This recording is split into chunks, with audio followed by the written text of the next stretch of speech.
Hai, Assalamualaikum warahmatullahi wabarakatuh. Apa kabar? Jumpa lagi dengan kelas ilmu, kelas terbaik untuk murid terbaik. Kali ini kita akan membahas untuk soal-soal SKB pertanian dengan jabatan pengawas mutu hasil pertanian atau PMHP. Oke teman-teman, tanpa berlama-lama lagi, kita langsung saja ke soal SKB pengawas mutu hasil pertanian bagian keempat. Nomor 1. Sifat hasil pertanian yang perlu diperhatikan adalah mudah rusak. Salah satu cara penanganan agar mutu hasil pertanian tidak mudah rusak adalah A. Mendiamkan hasil pertanian tersebut, B. Penyimpanan, C. Sortasi, D. Standarisasi, atau E. Penjemuran. Pembahasannya. Hasil pertanian memang tidak mampu bertahan dalam waktu yang lama tanpa penanganan tertentu. Padahal konsumen membutuhkan produk yang segar atau fresh. Jadi penanganan agar mutu hasil pertanian tidak mudah rusak adalah penyimpanan, pengolahan, dan distribusi. Penyimpanan yang dimaksud ialah dengan menempatkan produk di tempat atau alat yang mampu menambah ketahanannya, seperti mesin pendingin. Lalu pengolahan juga bisa dilakukan menjadi produk yang lebih awet, seperti pisang diolah menjadi keripik. Selanjutnya, dengan mendistribusikan produk dengan cepat sebelum mengalami perusakan. Jadi jawabannya adalah B. Penyimpanan. Nomor 2. Perhatikan skema di samping. Diketahui luas lahan 1000 meter. Berapa kebutuhan mulsa pada lahan tersebut? A. 560 meter, B. 280 meter, C. 140 meter, D. 200 meter, atau E. 240 meter. Pembahasannya. Luas lahan sama dengan 1000 meter. Asumsi panjang kali lebar sama dengan 50 kali 20 meter. Misalnya, lebar bedengan 1 meter dan lebar got 0,5 meter. Maka, jumlah bedengan sama dengan 20 meter per 150 cm sama dengan 2000 cm per 150 cm sama dengan 13,33 bedengan. Kita bulatkan 14 bedengan. Kebutuhan mulsa untuk lahan 50 meter kali 20 meter sama dengan jumlah bedengan kali panjang bedengan sama dengan 14 kali 20 meter sama dengan 280 meter. Jadi jawabannya adalah B, 280 meter. Jadi jika satu roll sama dengan 500 meter, maka kira-kira cukup membeli setengah roll saja.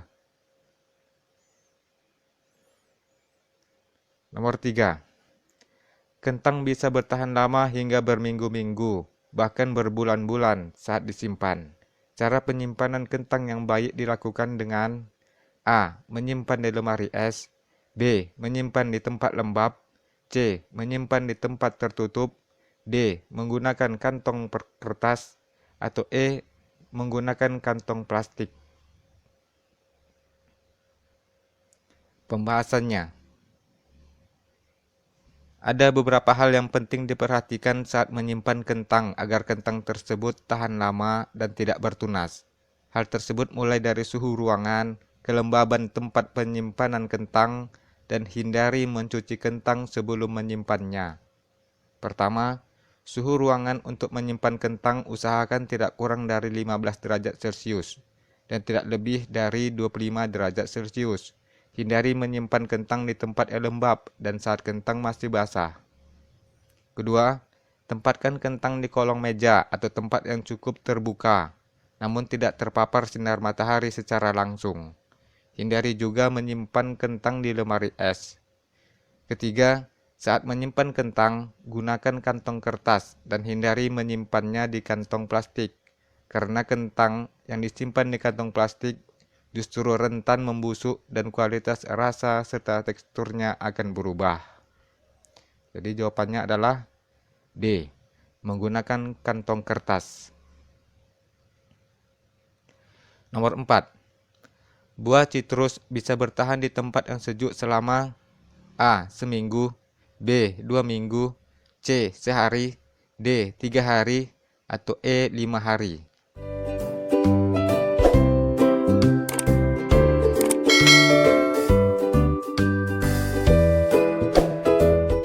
Pembahasannya, buah-buahan jenis citrus adalah berbagai jenis jeruk, lemon, atau limau. Buah-buahan ini mempunyai aroma yang sangat segar dan bisa membuat kita semakin semangat. Ternyata mutu berbagai citrus ini dapat bertahan hingga seminggu di tempat yang sejuk dan jauh dari sinar matahari. Jika disimpan dalam kulkas, buah-buahan ini bisa bertahan lebih lama.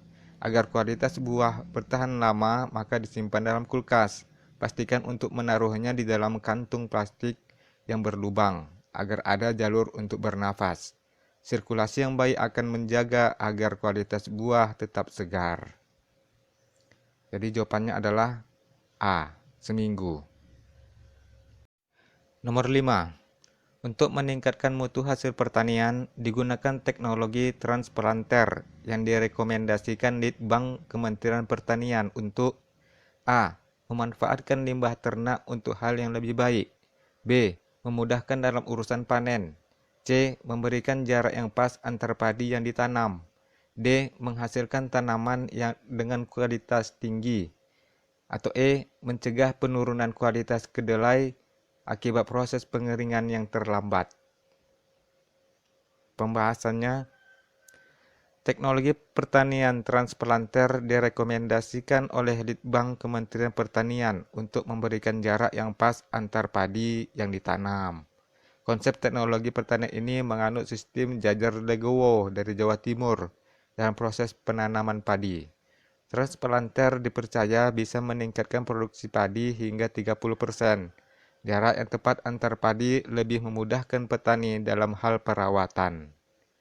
Jadi jawabannya adalah C. Memberikan jarak yang pas antar padi yang ditanam. Nomor 6. Setiap buah-buahan secara alami memiliki zat pematang bernama etilen. Kehadiran zat ini membuat mutu dari buah-buahan seperti pisang, mangga menjadi matang yang ditandai dengan A. Perubahan bobot, B. Perubahan pada tekstur, warna, dan aroma, C. Perubahan ukuran, D. Perubahan pada batang, atau E. Perubahan pada akar. Pembahasannya, jadi etilen itu memang hormon dari tanaman itu sendiri. Kita ambil contoh mangga.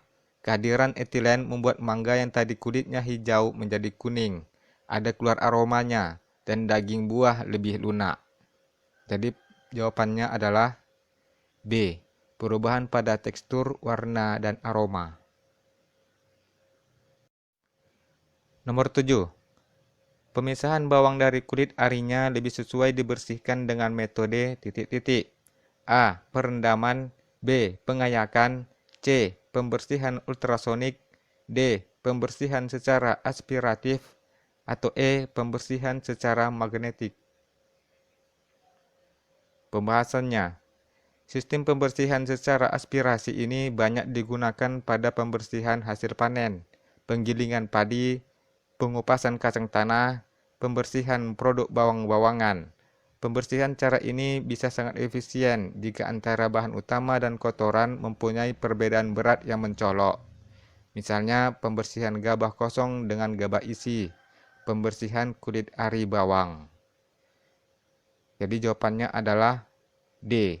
Pembersihan secara aspiratif. Nomor 8. Di bawah ini adalah kelembaban udara ideal yang dapat mempengaruhi mutu hasil pertanian dari terong. A. 30-50%, B. 40-60%, C. 50-70%, D. 70-90%, atau E. 60-70%. Pembahasannya, pada umumnya, terong memerlukan suhu yang optimal antara 20-30 derajat Celcius.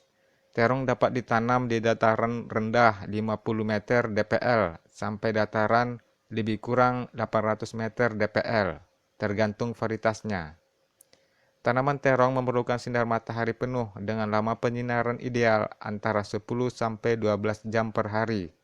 Kelembaban udara yang ideal bagi tanaman adalah 60 sampai 70%. Jadi tanah yang cocok untuk budidaya tanaman ini menghendaki tanah yang subur, gembur, kaya akan organik, tidak becek, tergenang air dengan pH tanah optimum pertumbuhan antara 5,5 sampai 6,8. Pada lahan open field atau lahan terbuka, curah hujan yang ideal adalah 1000 sampai 1500 mm per tahun. Jadi jawabannya adalah E, 60 sampai 70%. Nomor 9. Bahan pangan yang memiliki konduktivitas panas tinggi kurang sesuai dikupas dengan menggunakan A. Uap, B. Soda, C. Cara abrasi, D. Pisau, atau E. Api. Pembahasannya, pada pengupasan dengan uap, suhu yang tinggi akan menyebabkan pemanasan yang cepat pada lapisan permukaan, antara 15 sampai 30 detik. Tetapi rendahnya konduktivitas panas pada produk akan mencegah penyerapan panas lebih lanjut, sehingga produk tidak akan termasak.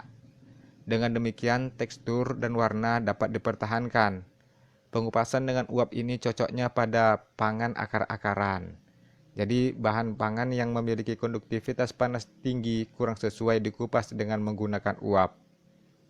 Jadi, jawabannya adalah A. Uap. Nomor 10. Agar mendapatkan mutu hasil pertanian yang memadai, perlu dilakukan pengendalian terhadap hama dan penyakit yang menyerang tanaman tersebut. Salah satu cara pengendalian penyakit blast pada tanaman padi adalah A. Pengasapan, B. Ditanam di tanah yang banyak unsur hara, C. Melakukan penanaman serempak, D. Pengairan yang terjaga, atau E. Jarak tanam merapat. Pembahasannya, cara pengendalian penyakit blast pada tanaman padi adalah: pertama, menggunakan varietas yang toleran dan tahan terhadap penyakit blast. Kedua, menggunakan benih sehat dan perlakuan fungisida. Ketiga, melakukan penanaman serempak. Keempat, pengaturan jarak tanam. Kelima, melakukan pergidiran tanaman. Keenam, melakukan pengamatan rutin. Ketujuh, melakukan sanitasi lahan. Kedelapan, menerapkan pola pemupukan yang tepat dan berimbang. Saran saya baca juga mengenai penyakit blast pada tanaman padi. Jadi jawabannya adalah C. Melakukan penanaman serempak. Oke teman-teman, terima kasih sudah menyaksikan dan insya Allah kita akan berjumpa lagi pada video-video pembahasan lainnya. Assalamualaikum warahmatullahi wabarakatuh dan sampai jumpa. Bye.